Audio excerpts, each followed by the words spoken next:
করে না। তো পুলিশে রাগে এবার দিছে 2 বাড়ি।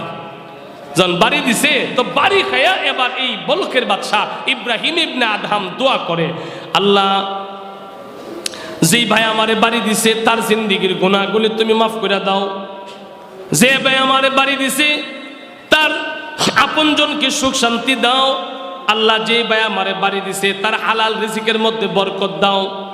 তো পুলিশ কই কিরে কারে বাড়ি দিলাম?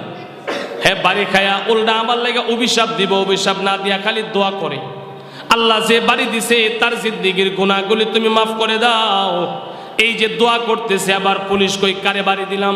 ভালা কইরা তাকায় দেখে এই লোক তো রাস্তার কোন লোক না, এই লোক হলো বলকের বাদশা।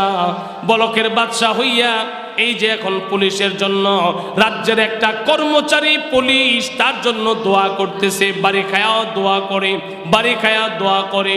পুলিশ ডাক দিয়া কই, স্যার আপনারা বলকের বাদশা, আপনারা আমি আঘাত করলাম, আপনি আমার ইচ্ছা করলে অর্ডার দিলে তো আমারে ফাঁসিতে ঝুলিয়ে দিত, অর্ডার না দিয়ে আপনি উল্টা আমার লাগা দোয়া করেন, কারণ কি? বলকের বাদশা কই, মিয়া তোমার জন্য দোয়া করতেছি, কারণ তোমার মাধ্যমে আল্লাহ তাআলা আমি বলকের বাদশাকে দুনিয়ার মধ্যে সামান্য হলো শাস্তি দিয়া আমারে বুঝাইতেছে উল্টা পাল্টা করা যাবে না, আমাকে সঠিকভাবে চলতে হবে। তাইলে বাস্তব হলো ওই মহিলা স্বামী তারে আঘাত করলে এবার স্বামীর জন্য উল্টা দোয়া করে আর ইস্তেগফার করে, আর কয় আল্লাহ আমার গুনাহের জন্য আমার স্বামী আমারে প্রহার করে মারতেছে, আমার গুনাহগুলি আপনি মাফ করে দেন। এইভাবে যখন তওবা ইস্তেগফার করে স্বামী ঘর থেকে বের হইয়া গেল, আবার তওবা ইস্তেগফার করে। আমার ভাইয়েরা কারগুজারির মূল অংশ হলো আমার ভাইয়েরা ওই এলাকার মধ্যে দাওয়াতুত তাবলীগের লোক গেছে, দাওয়াতুত তাবলীগের লোক যাইয়া এবার আমার ভাইয়েরা তাবলীগের লোকেরা করতেছে এলাকার মধ্যে কোন মানুষটা এমন আছে আজাইরা মানুষ যাদের এখন কাজ টাজ নাই, এই মানুষগুলার কাছে গিয়া দাওয়াত দিয়া এদেরকে মসজিদে আইনা কিছু দিনের কথা আখিরাতের কথা বুঝায়। কারগুজারি আমার ভাইয়েরা এদেরকে তাবলীগের নেশাব শিখায়, তাবলীগের সিস্টেম শিখায়, এই লোকগুলাকে দাওয়াত দিয়ে আনে। এবার মহল্লার মধ্যে যখন জামাত চলতেছে একজন দেখা দিল, হুজুর এই এলাকায় বাড়ির মধ্যে একজন পুরুষ আছে, ওনার তেমন কোনো কাজ নাই, ওনারে একটু নিয়ে যান। বাড়িতে গিয়া তারে একটু সন্ধান করলো, পাইল। আমার ভাইয়েরা তাবলীগের আমির সাহেব বলল, ভাইজান আমরা আপনাদের মসজিদে আসলাম, 3 দিন থাকবো, আপনি আমাদের সাথে 3 দিন চলেন। ডাক দিয়া হুজুর আমার অনেক কাজ, আপনি আমাকে নিয়েন না, আমার অনেক কাজ আছে। কিন্তু ভিতরের রুম থেকে ওই পিছনের ঘর থেকে 5 দর থেকে মহিলা আওয়াজ দেয়, হুজুর আমার স্বামীর কোনো কাজ নাই, আপনারা 3 দিনের লাইগা ওরে মসজিদে লইয়া যান, কোনো অসুবিধা নাই। মহিলা চিন্তা করে 3 দিনের লাইগা যদি তাবলীগের মসজিদে জায়গা 3 দিনের লাইগা, তো কমাস কম এই 3 দিন তো তার মায়ের থেকে আমি বাঁচতার মুখ। মহিলা এই নিয়তে কয় লইয়া জানগা, তার কোনো কাজ নাই। তো মহিলার সাপোর্ট পাইয়া বাড়িওয়ালির সাপোর্ট পাইছে, তো এবার তারা ভালা কইরা ধইরা মসজিদে লইয়া গেছে গা। এই 3 দিন মসজিদে রাইখা ওয়াজ নসিহত বুঝানো যা লাগে সব কিছু বুঝাইছে।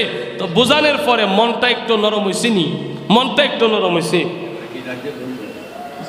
তো এবার 3 দিন যখন বুঝাইলো, 3 দিন পরে আমির সাহেব কইতেছে, ভাই আমরা এক চিল্লার জন্য নিয়ত কইরা লাই, নামটা লেখা এলাম, তশকিল শুরু কইরা দিছে।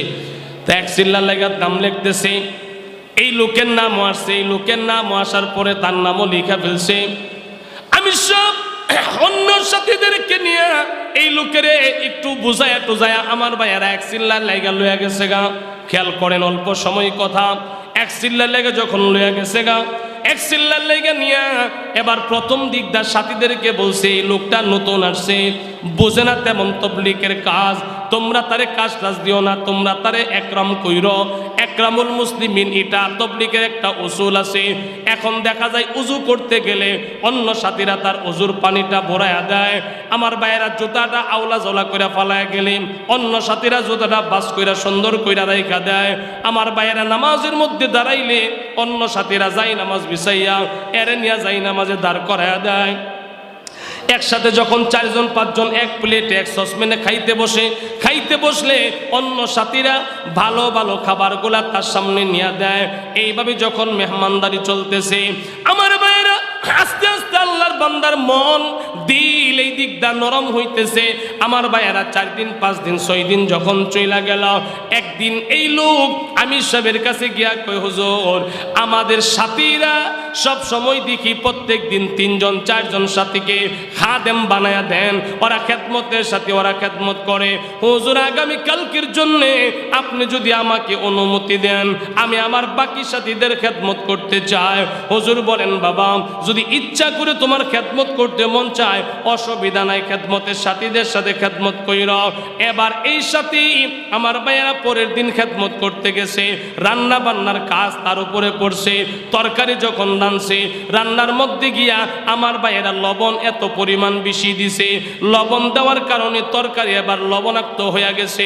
এই তরকারি আমার ভাইয়েরা জীবনে কোনোদিন রান্না করে নাই, তরকারির কঠা বানায় ফেলছে লবণ বেশি দিয়া। এই তরকারি যখন খাবার পরিবেশন করছে, সব সাথীরা খাবারে বসছে। তাবলীগের একটা উসুল হলো খাবারের দোষ ধরা নিষেধ। কি? খাবারের দোষ ধরা নিষেধ। সবাই যখন খাবার খাইতেছে, খাবার কিন্তু প্রচন্ড লবণ হয়ে গেছে, লবণাক্ত হয়ে গেছে, মজা লাগে না, তারপরেও লুকমা দেয় আর কয় আলহামদুলিল্লাহ, খায় আর কয় আলহামদুলিল্লাহ। এই লোক খেদমতের সাথী হওয়ার কারণে তাদের খেদমতের সাথী যারা হয় তারা সবাইকে খানা খাওয়ায়া পরে গিয়া খানা খায়। এবার সবাই আলহামদুলিল্লাহ কইয়া খানা খায়া চইলা গেছে। খেদমতের সাথীরা যখন খানা খাইতে বসছে, এই লোকও খানা খাইতে বসছে। খানা খাইতে গিয়া বিসমিল্লাহ কইয়া প্রথম লোকমা যখন দিল, লোকমা দেওয়ার সাথে সাথেই উনি দেখলো হায় হায় এমন কটা হইছে, এমন লবণাক্ত খাবার হয়ে গেছে যেটা মুখে দেওয়া যায় না, মুখে দেওয়া যায় না। তখন চিন্তা করে, হায় আমি এই তরকারিতে লবণ হওয়ার কারণে আমার বিবিরে কতই না মারছি। জি শেষ করে দিচ্ছি। এই লোক এবার চিন্তা করে, হায় হায় একদিন আমারে রান্না করার লেগে দিছে, আর একদিনেই এমন কড়া এমন লবণাক্ত খাবার বানাইছি। আমার বিবির এই লবণ খাবারে বেশি হওয়ার কারণে, তরকারিতে লবণ বেশি হয়েছে, জাল বেশি হয়েছে, নুনে মুচ হয়েছে না, মজা হয়েছে না, এর লেগে যে কত ফিরান ফিরাইছি। আজকে আমার এই লবণ বেশি হওয়ার লাইগা এই তাবলীগের 22-23 জন 25 জন 28 জন 30 জন সাথী যদি লবণ বেশি হওয়ার লাইগা আমার যদি একটা করে কিল দিত আর হওয়া যাইত, একটা করে যদি বসি দিত আমি শেষা ছিলাম। আরে এরা কি মানুষ আর আমি কি মানুষ? এরা লবণ বেশি হওয়ার পরে খাবার তিক্ত হয়ে গেছে, এরপরও দোষ ধরে নাই, খাইছে আর কইছে আলহামদুলিল্লাহ। তা আমি কিল্লিগা বিবির দোষ ধরলাম, কানে দুইটা তওবা করলাম, আজকের থেকে বাকি জীবন স্ত্রীর কোনো কাজে ভুল ধরব না। বলেন সুবহানাল্লাহ। অন্তর গড়াইয়া দিছে আল্লাহ তাআলা, দিল গড়াইয়া দিছে। এখন 40 দিন এক চিল্লা দেওয়ার পরে এ যখন বাড়িতে গেছে, বিবি তো এই দিক দিয়ে আল্লাহর কাছে দোয়া করতেছে, স্বামীর পরিবর্তন হয়ে গেছে, এমন পরিবর্তন হয়েছে সংসারে এখন ভালোবাসা ভালোবাসা ভালোবাসা, অশান্তি নাই, ঝগড়া নাই, আগের মারপিট নাই। এমন ভালো হওয়া হয়েছে এখন আর মারপিট নাই। পাশের বাড়ি আসিল হিন্দু বাড়ি, পাশের বাড়ি কি বাড়ি? পাশের বাড়ি হইল হিন্দু বাড়ি আর কি। তো হিন্দু ভাই তো মাঝে মধ্যে কিলাকিলি হয় জামাই বউর মধ্যে। আরে জামাই বউর মধ্যে ঝগড়া আছে না নাই? সবখানেই আছে। মুসলমানের মধ্যেও আছে, হিন্দুর মধ্যেও আছে, মূর্খর মধ্যেও আছে, শিক্ষিতর মধ্যেও আছে, আছে না নাই? ঝগড়া হয়। তো পাশের বাড়ি হিন্দু বাড়ি তো জামাই বউ খুব ঝগড়া করে, মাঝে মধ্যে মারামারি করে। তো হিন্দু ভদ্র মহিলা এই মহিলার কাছে আইসা কো, দিদি আপনার বাড়িতে তো আগে আপনার জামাইয়ের লোকে খুব ঝগড়া হইতো, মারামারি হইতো, কিন্তু ইদানিং দেখতেছি আপনারা স্বামী স্ত্রীর মধ্যে কোনো মারামারিও নাই, ঝগড়াও নাই, কান্নাকাটির আওয়াজও পাই না, আর চিল্লা ফিল্লার আওয়াজও পাই না, খুব ভালোবাসা চলতেছে, ঠান্ডা তরবিয়তে চলতেছে। কেমনে হইছে? কি ওষুধ খাওয়াইছেন দাদা রে? কি বুড়ি খাওয়াইছেন? একটু কন্যা হে ওষুধটা আমার জামাইরও খাওয়াই দি। তাই মহিলা ক, দিদি আমার জামাইরে ওষুধ খাওয়াইছি বলতে ডাক্তারে কোনো ওষুধও না, হেকিমি কোনো ওষুধও না, আমি আল্লাহর কাছে দোয়া কইরা আমার স্বামীরে এক চিল্লার লেগা তাবলিগও পাঠাইছিলাম, এক চিল্লা তাবলিগ কইরা এমন সোজা হইছে, ওহন আমার লগে ঝগড়া করব দূরের কথা, আমারে মারবো দূরের কথা, বালা কইরা গরম হইয়া কতই কয় না, আমি যেটা কই ইডই। এই হিন্দু মহিলা এই কথা হইন না, বাড়িতে গিয়া এর স্বামী যখন বাড়িতে আসছে, আসার পরে কইতেছে, শোনো কি তুমি এক চিল্লার লেগে তাবলিগও যাওগা। হিন্দু বিডি কি কয়?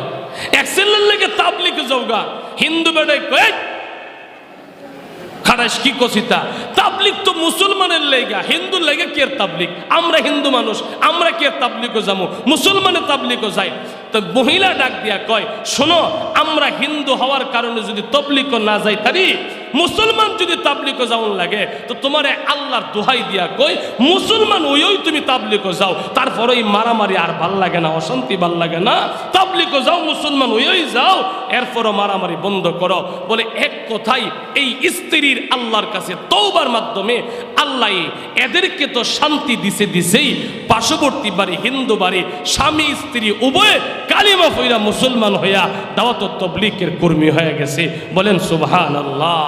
এই জন্য ইস্তিগফারের দ্বারা দোয়ার দ্বারা অনেক কিছু হয়। আরে ভাগ্যের পরিবর্তন হয়।